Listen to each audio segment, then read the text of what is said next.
Hi, good evening. First, I'd like to thank Rennie and all the board members for voting me into this prestigious hall. Talking to Rennie about this extensive and detailed selection process for the induction, as well as dedication of time and effort it takes to maintain this hall, makes me deeply appreciate their dedication and makes me deeply appreciate this incredible honor. I would also like to thank my good friend,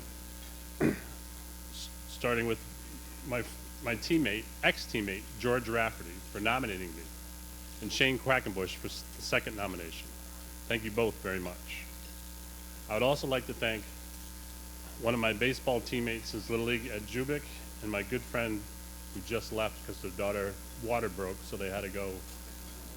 I can't believe they left, but they did anyway. Kim and Ken Ferris. And to my family joining me tonight, my sister Kim, who has always been one of my biggest supporters, and my brother-in-law Joe Latanzio. And of course, my two beautiful daughters, Ashley and Danielle, who I am so proud of.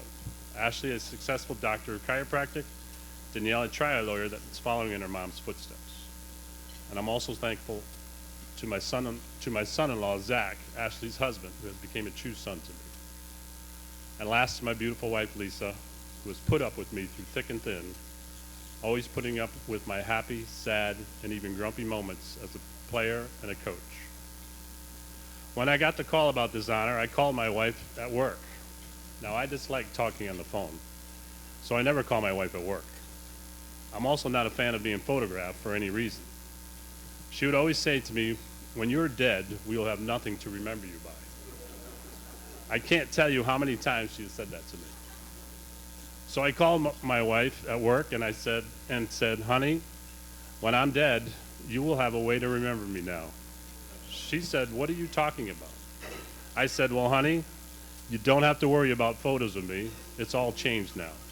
Instead, you can visit me in the New York State Baseball Hall of Fame. I can prove now that I have a great place to be remembered." Being remembered for baseball in New York is so important to me.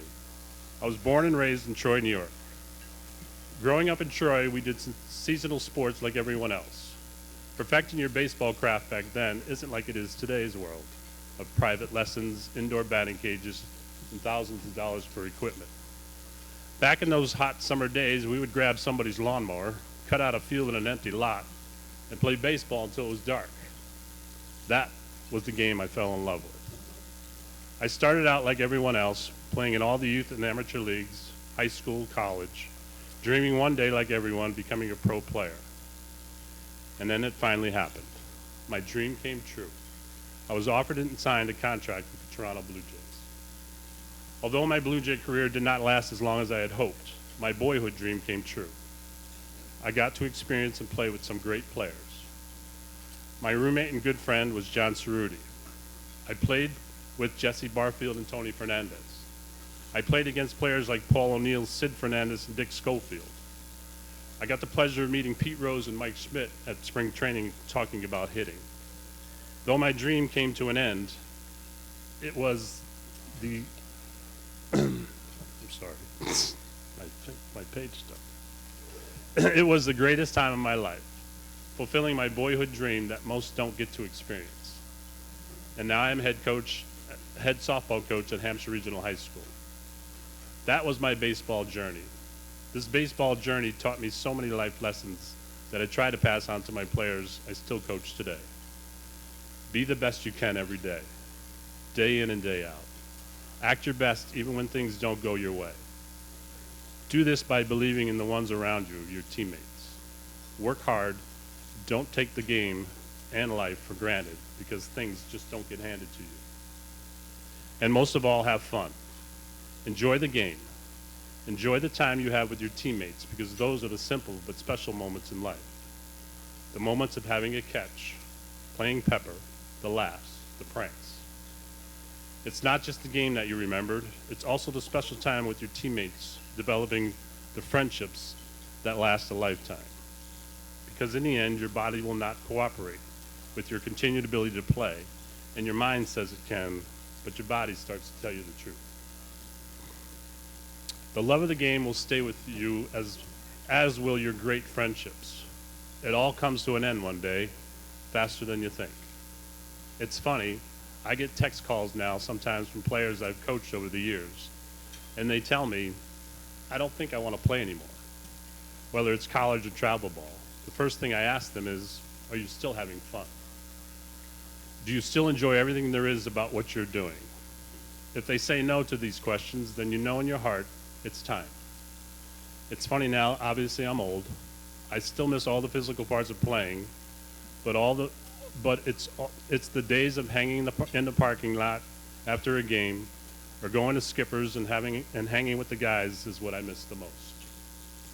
One of the greatest things about tonight is not just this great honor of being elected into the Hall of Fame and being remembered as a baseball player, but it's reuniting once again with old friends, teammates that are here tonight. I will remember this night fondly and remember my newest teammates that I share this great honor with, all the members of the Hall. This will forever be a cherished memory. I grew up with a great friend, Ed Jubick. Our bond developed from baseball starting at Little League through college. We stood up for each other at each other's wedding and kept in touch. Our lives took us in different directions. Over the years, we would lose touch with one another, but every year, when the Yankees were in the playoffs, all of a sudden a text message came across my phone, and it was a quote. Did you see that? What a great play. As soon as I hear the phone alert, I knew exactly who it was. For the next 3 hours, play by play, pitch by pitch, we would text back and forth, sometimes even having the same exact thought and text in the same exact message. It was like being in a time capsule. It was yesterday all over, playing on the field, having that catch, enjoying one another's company, and at the end of the game, it was always, good night, my brother. The Little League and college memories came rushing back. That's what baseball really is for me. A lifetime of great memories, a lifetime of great friends. And now I can add all of you to this list of baseball memories and friends. Because to me, baseball is the greatest game on earth.